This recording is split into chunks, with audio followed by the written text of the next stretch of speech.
Hello and welcome to the Burn KC ScorchCast. My name is Alex Blackburn. Welcome back. If you're new here, welcome. I hope you stay a long time. I appreciate your presence. Welcome to the Burn KC. It's good to have you. Got some KC sports to talk about, as always. Don't really have a whole lot outside of football per se, but we do have something that we'll need to discuss that's kind of a controversial topic, kind of a serious topic that I am kind of saving a whole segment for.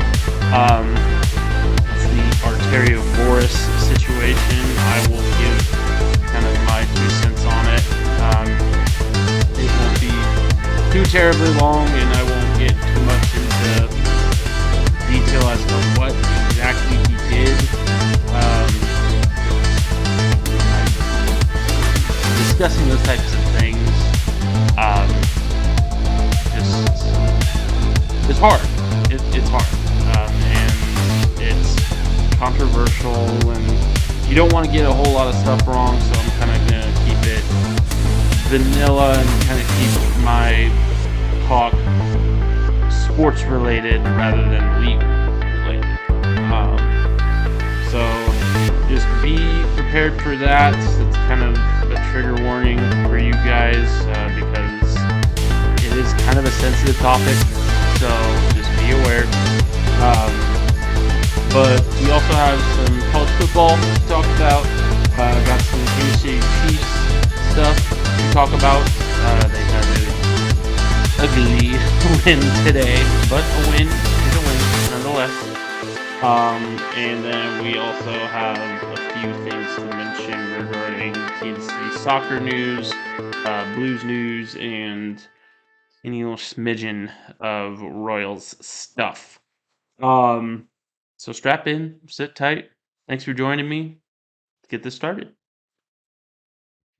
All right, let's kick this off with our college football segment.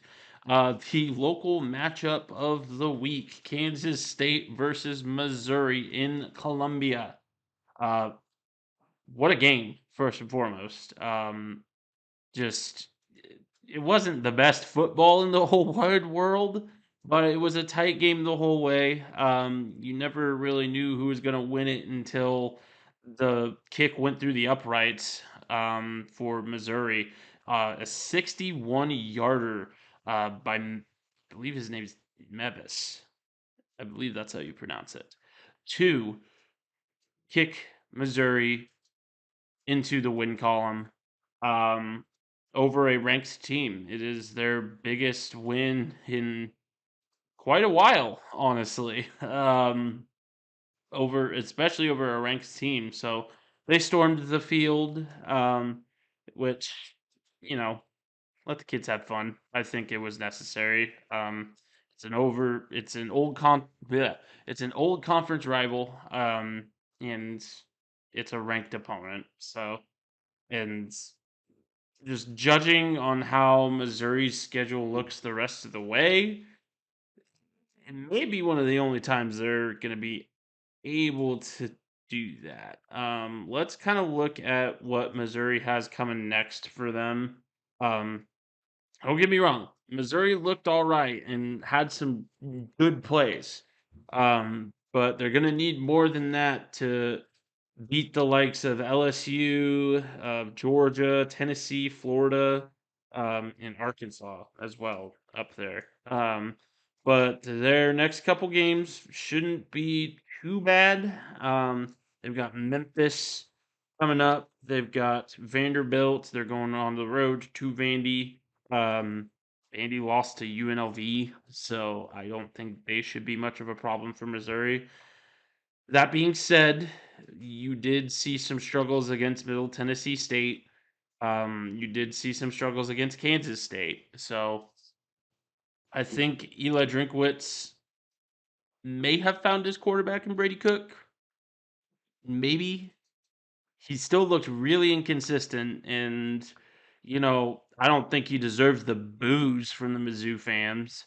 But I mean, It still isn't the best quarterback play in the whole wide world. Kansas State just sleptwalked through it.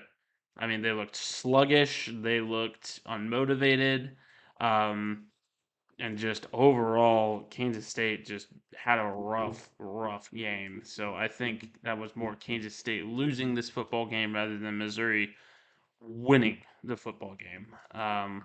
So that's something to keep an eye on. You've got you've got Memphis, you've got Vanderbilt, and then you have LSU, who is number 12 in the nation. I mean, one of the better schools of football historically. They got a great quarterback in Jaden Daniels.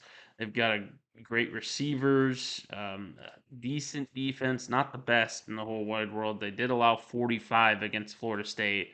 Um, but I mean, I guess what I'm saying is Missouri can't come out and play like they did against Kansas State and expect to win against schools like LSU, schools like Georgia, Tennessee, and Florida, the lot, basically.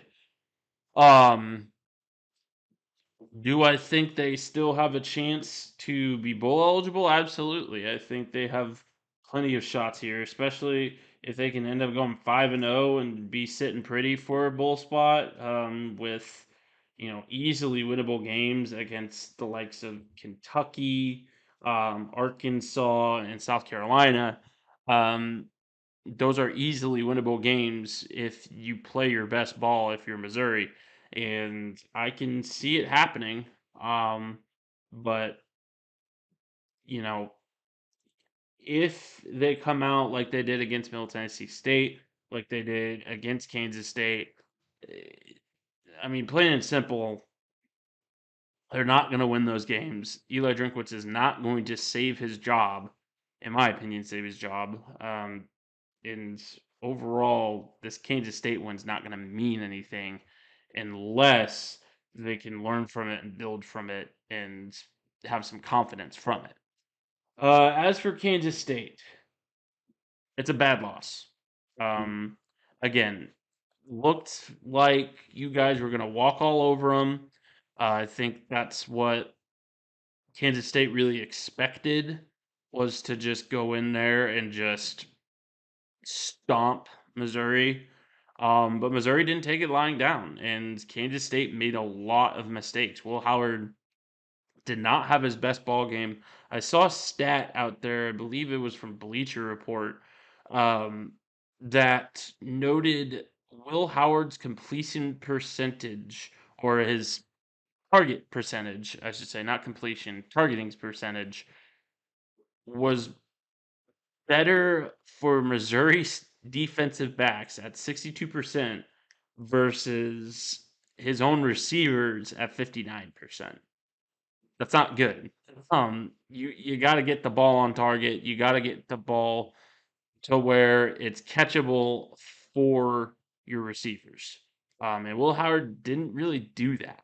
Um, I see a lot of people were just like, "Oh, he performed well in a loss." No, he didn't.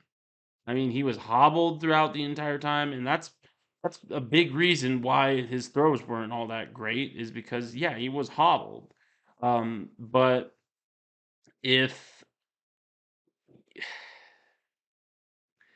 if you're going to run Will Howard, you gotta make sure that there's a good contingency plan if he can't play. Because it seems like Kansas State didn't want to take him out of the game and put Avery Johnson in there, which I think Avery Johnson would have been fine. I think you can allow Will Howard to recover, and I think the fact that you didn't is only going to make his performance worse and going to make his recovery time longer. And that may play a factor coming into the conference games. Um, Other than that, the defense looked super slow. Luther Burden ran all over the Kansas State defensive backs, and same with Theo Weiss too, and Cody Schrader as well. I mean, just it wasn't even the best offensive performance that Missouri could have had, and yet they still just stomped you. Just had way too many big plays, had way too many average yards per play, and it just looked bad. And I think if you're Kansas State, you put this behind you, but you have to learn from it. And the fact that your quarterback is now suffering from a health scare. Like, I mean, he was limping all the way through the game from the point he got hurt. You got UCF next, which John Reese Plumlee is arguably the best quarterback in the Big 12. I mean, he is so so good. I mean, you've got John Reese Plumlee, who has a great arm and has solid receivers and also a solid backfield too for UCF and a great offensive line versus this defense that really couldn't push the envelope when it came to Brady Cook. Brady Cook was really cool back there for most drives. Um, that can't happen against UCF. UCF's gonna just blow you out of the water if you allow that to happen. And yeah, you're at home, which is good, but if Will Howard is still hobbled, do you start Avery Johnson? I mean, do if John Race Plumley starts to just go airborne on you and just the whole game, how are you going to respond? In my opinion, you really can't because this UCF defense is really good too. And in my opinion, they deserve to be ranked. I mean, and they're going to look to make a statement over Kansas State. And if they can win against Kansas State, they will be ranked. So you're playing a team that's already really good with a chip on their shoulder. If I'm a Kansas State fan, I'm super concerned with how next Saturday is going to go. Um, After that, you got Oklahoma State. Oklahoma State's not good. They're not good. I think Gundy's going to be fired before the season's over. I mean, they just do not look good. I mean, getting blown out at home versus South Alabama is completely inexcusable and just a huge confidence blow. So I think that will be an easy win, but you got to get past UCF first. Then you got Tech, which will be a tough game. I know they haven't been playing the best, but it'll still be tough because you got them on the road. You also have OSU on the road too, but yeah. And then TCU, Houston, Texas, Baylor, and then you get to the Sunflower Showdown. Um,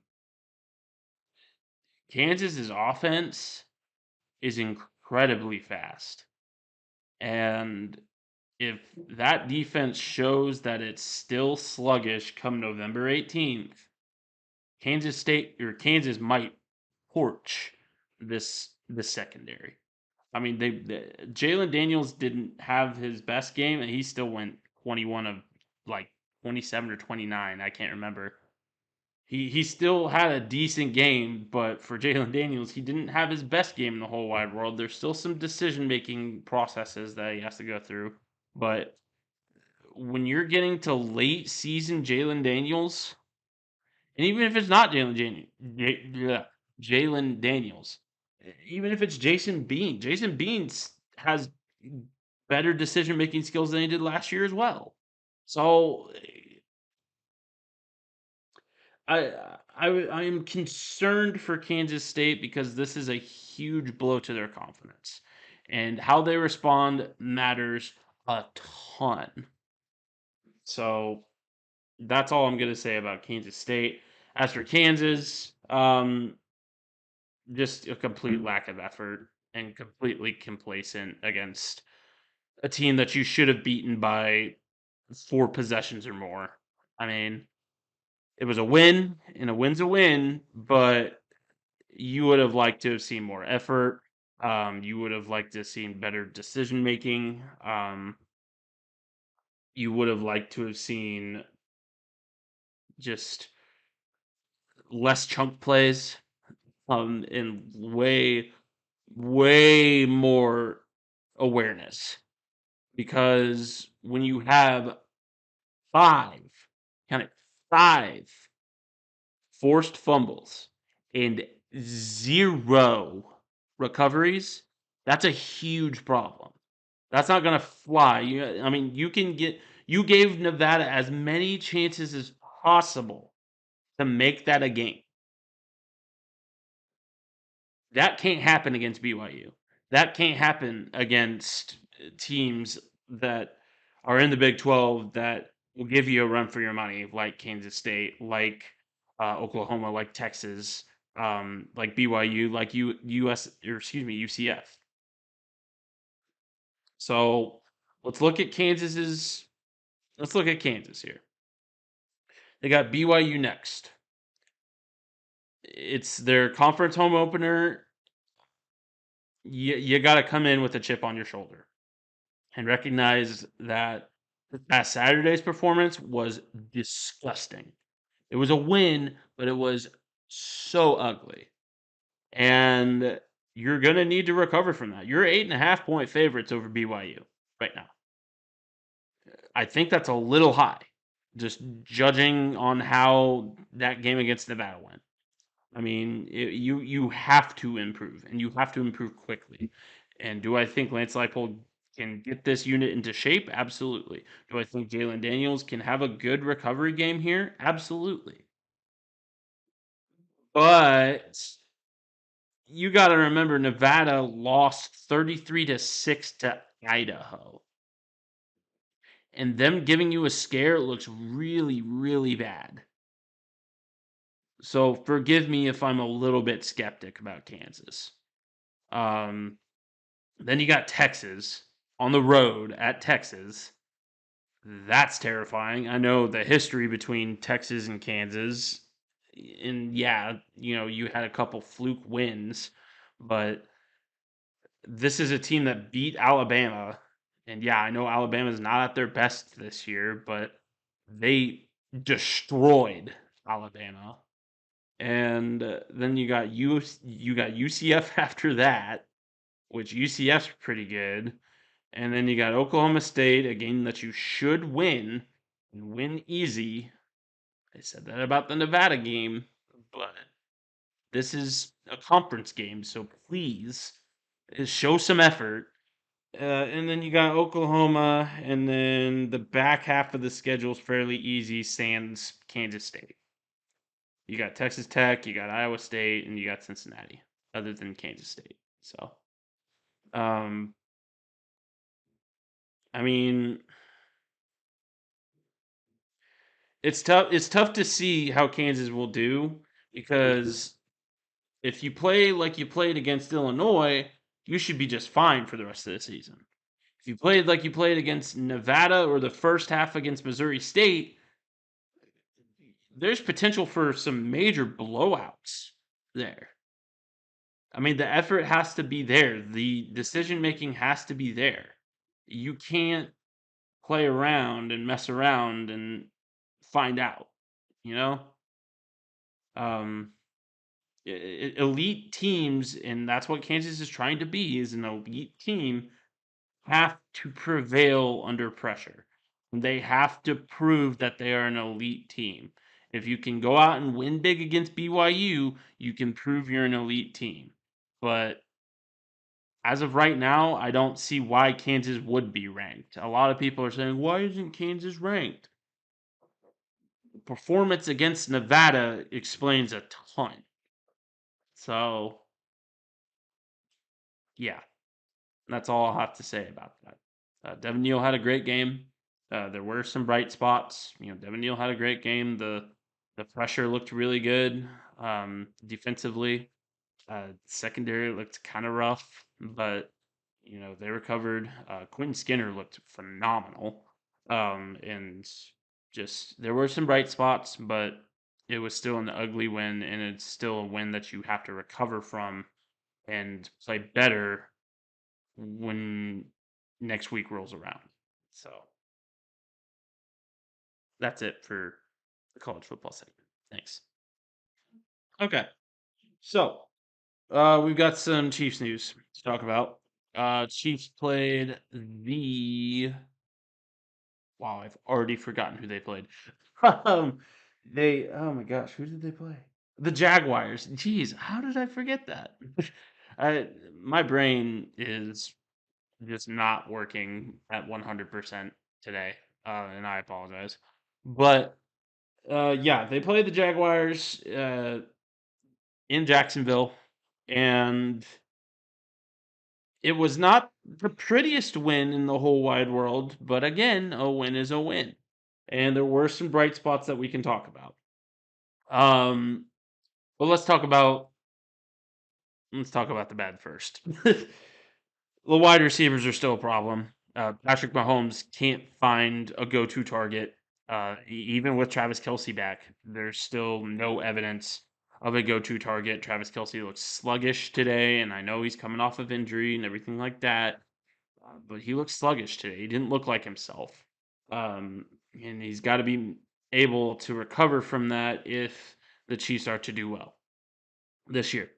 And if Patrick Mahomes is going to have a primary target this year, because frankly speaking, the wide receivers are not it.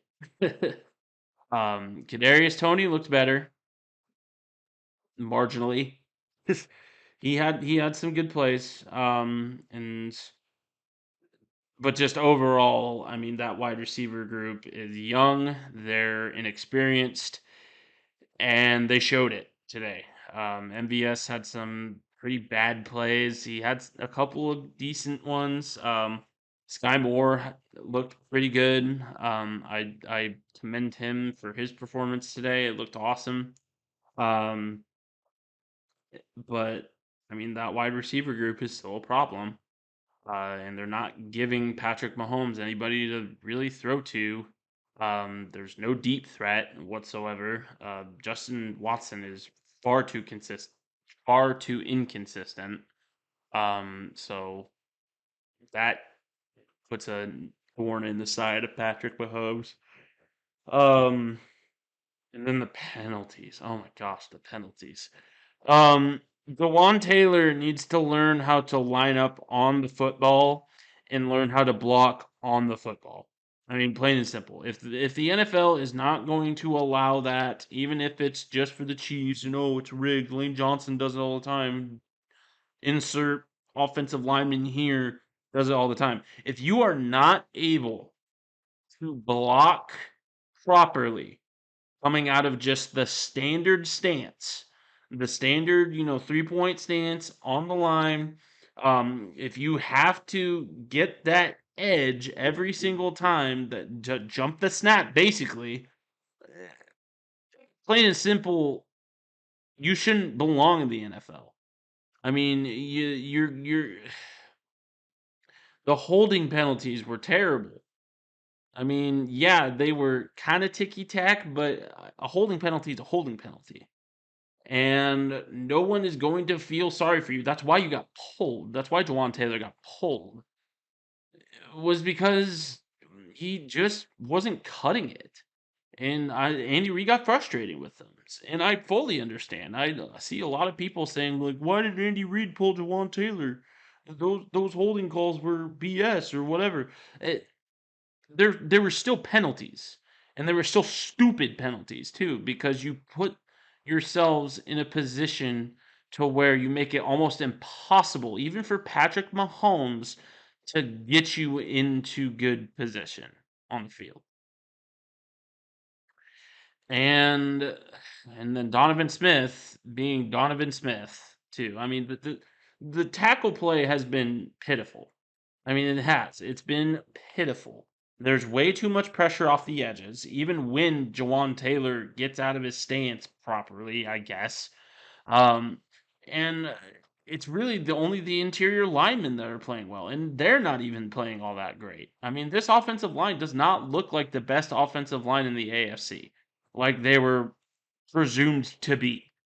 I mean, it straight up doesn't. It looks like an offensive line that you would put together with tape. I mean, it, it's worrisome, but it's not the end of the world. I think the offense has a lot to fix, and I think they'll be able to fix it. But in the NFL, you don't really have a whole lot of time to fix things. So you gotta work quick. And if Jawan Taylor ain't it, and Jawan Taylor ain't it, I know we paid $80 million for him, but if he's not gonna play like we expected him to after paying him $80 million, sucks to be you, dude. You're gonna find some pine, I guess. So yeah, sorry, but just enough with the bad talk about the Chiefs. Let's talk about the good. Well, actually, one more thing about the bad stuff. um, the play calling. What happened? Is Matt Nagy truly that bad? I mean, he wasn't that bad when he was with us before. Did the Bears just screw him up that royally? What are you getting so cute for on 3rd and short, 4th and short? I mean, yeah, you had a conversion, but why you passing it? Just you have one of the best if you have one of the best offensive lines in the AFC and in the NFL in general, why are you not running the football? Where's the run game? You have a promising young back in Isaiah Pacheco, and you don't use him. He had a couple great plays today, and they just went straight back to passing every down. I mean, you have to get the run game incorporated more, and you have to keep a defense honest. That's how you complete these RPOs. That's how you can complete these long balls. Is you make the defense hesitate. I mean, it's fundamentals of football. I mean, you can learn that by just playing Madden for 20 minutes. So, I mean, for an NFL offensive coordinator to be this like fun and gun type guy that only passes the ball, yeah, I get it. You have Patrick Mahomes, but he needs help still. Uh, I mean, he can't complete them passes just on a whim. Complete those passes on a whim. My apologies. Um, it's frustrating to watch. I mean, the complete lack of incorporation of the run game is just so frustrating. So it has to be fixed. Um, but let's get to the good now. Sky Moore is showing some promise. I like him as a receiver. He had a great bounce back game today. Had a lot of yardage, a lot of great catches, and a touchdown. His first regular season touchdown, folks. It's awesome. Isaiah Pacheco looked like Isaiah Pacheco, just full of energy, and I think he was ticked off because he wasn't getting the ball. Um, and just helped this team get to a victory today. But the main unit that helped this team win today was the Kansas City Chiefs defense. This defense looks awesome. This defense didn't allow a touchdown, even when put in terrible situations by the offense, um, whether that be via turnover or penalty or whatever. Uh, it looked great. I mean, you held one of the best offenses in the AFC to 9 points, and the offense just straight up didn't reciprocate. and I hope that that's not the story of the year where we have this marquee defense now because we're we're still without Charles Omeniwu, mind you, uh, which will be a great addition because this Chiefs front seven looked spectacular today. Welcome back, Chris Jones. That man is going to command at least 30 million by the end of this year, I feel like. I mean, he looked spectacular, and it was his first game back. And then you got George Karlaftis, who looked great too. I mean, you got a great front seven and a solid secondary. You just got to reciprocate on offense. And I can't believe that I'm talking about the Chiefs like this because frankly speaking, shouldn't it be the opposite? um I guess that was years past. I guess. But we'll see how the rest of the season goes. Obviously, they're professionals. They're in the NFL. They're going to learn from it. The next few games will be better. I believe the Chiefs have the Bears next, which will be a good tune-up game. It will be a very good tune-up game, really. Um, excuse me. Um, yeah, you got the Bears next, then you got the Jets, and then the Vikings. So you got an easy, and then the Broncos right after. You got an easy enough next few games. You do. But you can't go into them complacent and acting like you're the Super Bowl team from last year. Because frankly speaking, you're not. You've got a lot of the pieces that were there when you all won the Super Bowl, but look at your wide receiving core. The absence of Juju Smith-Schuster is telling. That's how bad it is, and it needs to be fixed. You need to get Rice more touches. You need to get Justin Ross more touches. And I understand you don't want to have like a wide receiver carousel because honestly, that's not going to work for Patrick Mahomes. It's not. He needs to have a couple primary targets, but you got to at least give a couple of those guys a chance because they've shown that they can play. So give them a chance. But that's pretty much all I have to say about the Chiefs. We will talk more later. I think I have a burning question regarding the Chiefs here coming up, so stay tuned. Okay. We're going to get into some controversial territory. Um, just another warning here. This is a sensitive topic, having to deal with the topic of sexual assault and just overall domestic violence. So just be wary. Consider this just a trigger warning. Thank you for understanding. And if you need to turn it off, I totally understand. So Arterio Morris. Arterio Morris, if you don't know, is a now former Kansas basketball player that transferred from Texas. Um, and he transferred from Texas because he didn't get a whole lot of playing time. But the reason he didn't get a whole lot of playing time was because of domestic violence allegations that he got. And I think he may have been charged even. But I think the charges were dropped. Uh, but he got domestic violence allegations sent his way.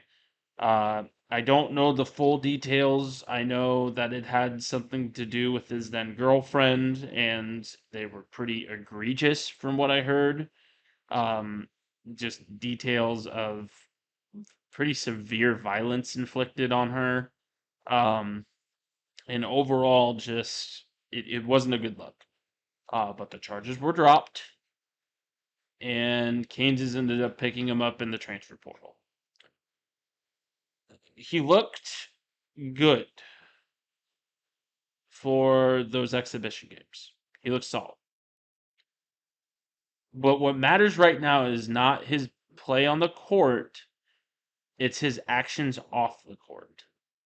That not only gets him in trouble, but potentially the University of Kansas. So, Arterio Morris was on campus for 2 months ish.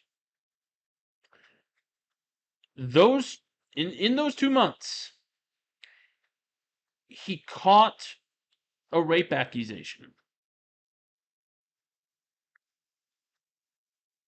And uh, given his history, this is perhaps the stupidest decision if things are what they seem to be.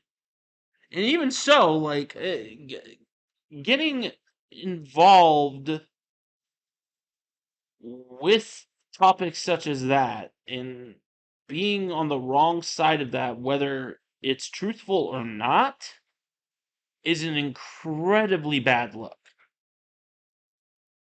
And there's a reason universities treat guys that have had that history and have had that those types of things thrown their way. There's a reason they treat them like a liability, and they try and get away from them. And Arterio Morris is no exception. It shouldn't. I think Kansas didn't do their due diligence when they were recruiting Arterio Morris. I will say that right now. I think with the problems that he had at Texas, that was a huge red flag. And bringing him on to a marquee institution such as the University of Kansas, a blue blood, makes KU look kind of bad. Because what this says is we don't about KU is that KU doesn't necessarily take these allegations seriously. They saw the play on the court and were enamored by it. And when push comes to shove, Morris didn't learn anything, especially if these allegations are true. He didn't learn a thing. And to throw away that type of talent is so incredibly sad. But it's his own doing. And I see a lot of Kansas people saying, well, we're trying to separate from him now that he's left the team, and Bill Self does a great job at handling these types of situations. I agree, but he shouldn't have been brought on in the first place. There needed to be more of a background check on the kid because he's been on campus for 2 to 3 months and has already gotten himself into trouble. The season hasn't even started yet. And he's already found himself in another situation. It's unfathomable. Because honestly, if one of us, an individual that has a good head on their shoulders, I'm not saying that Arterio Morris is a charity case or anything. I mean, kind of, but someone that has the ability to refrain from getting themselves involved in situations like this had the talent of Arterio Morris, I think that they would go down as one of the better Kansas basketball players of all time. I mean, Arterio Morris truly is that talented. He's got a lot of great things going for him, and he's throwing it all away by being stupid. by being a predator, by being violent,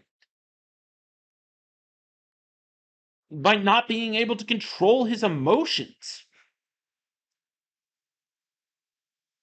And there should have been a better background check by Kansas Athletics to make sure that that situation, the domestic violence situation that he had at Texas, wasn't going to happen again. Because frankly speaking, this proves that he didn't learn his lesson. This proves that he wasn't looking for a fresh start. He was just looking for uh,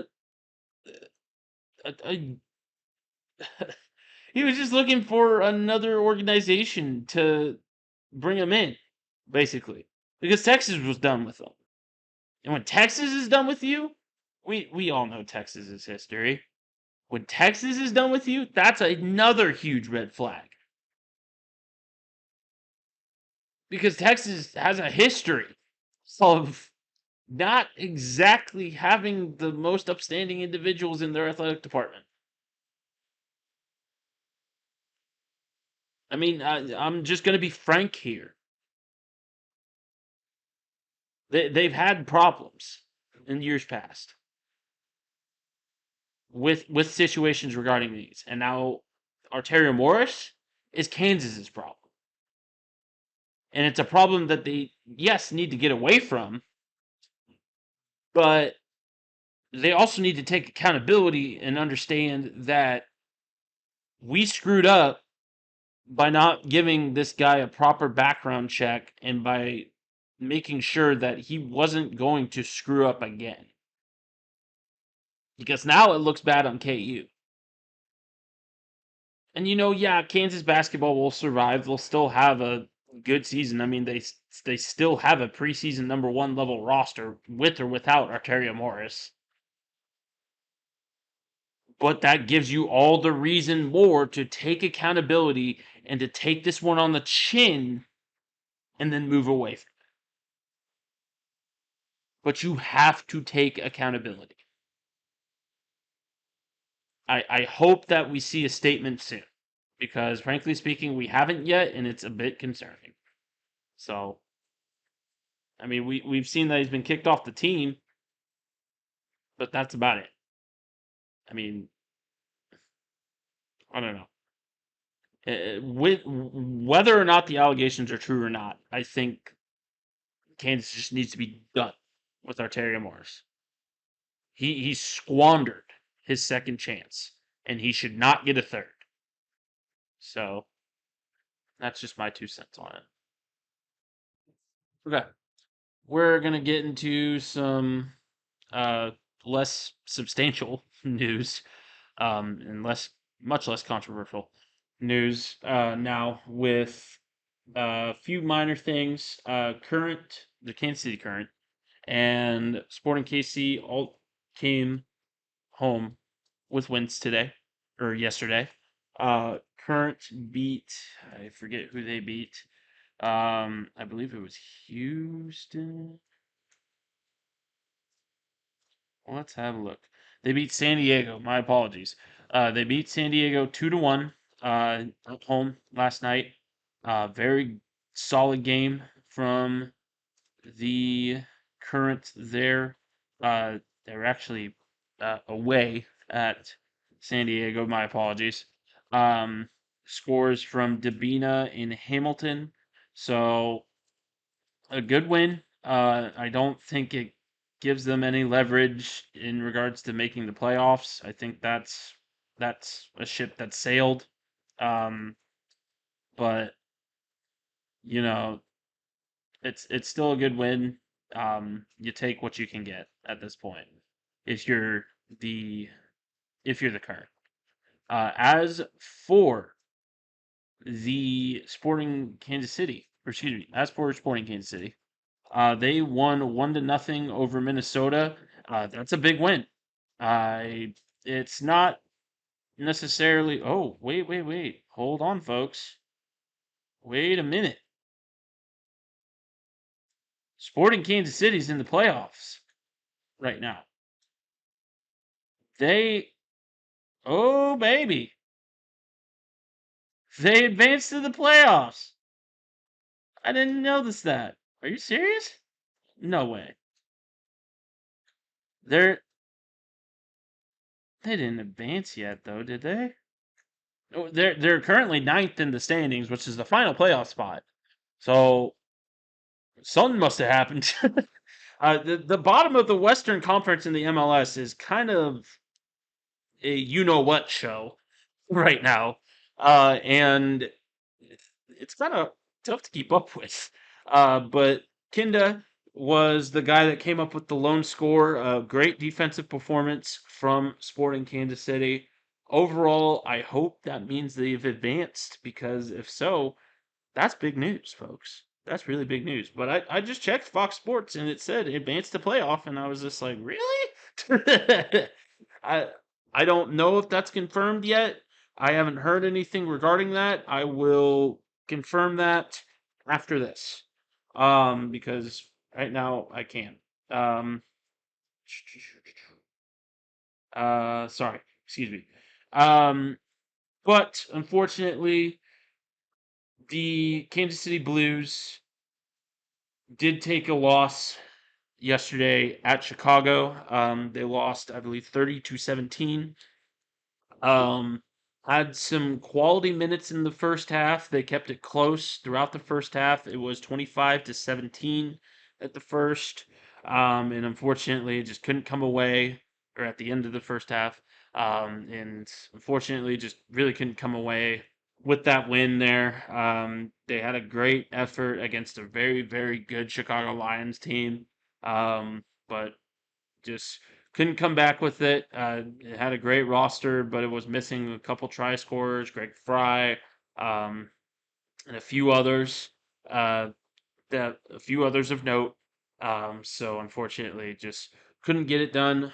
They will look to their next matchup against St. Louis, though. So just be on the lookout for that. It'll be a home matchup against St. Louis. Finally, the Royals have split the series so far with Houston. They came home with a 10-8 win last night and a 7-1 loss today. So unfortunately, uh, Royals are still being the Royals. So just majorly inconsistent. Hopefully that will be fixed in the coming years. But that's our show for the day. Thank you so much for joining me. It really does mean the world when you watch this and support my channel, support my blog, support my writings. However, you support me, I just know that I appreciate it. And I love you in a platonic manner for some of you, but in a not platonic manner for others. You get the gist of it.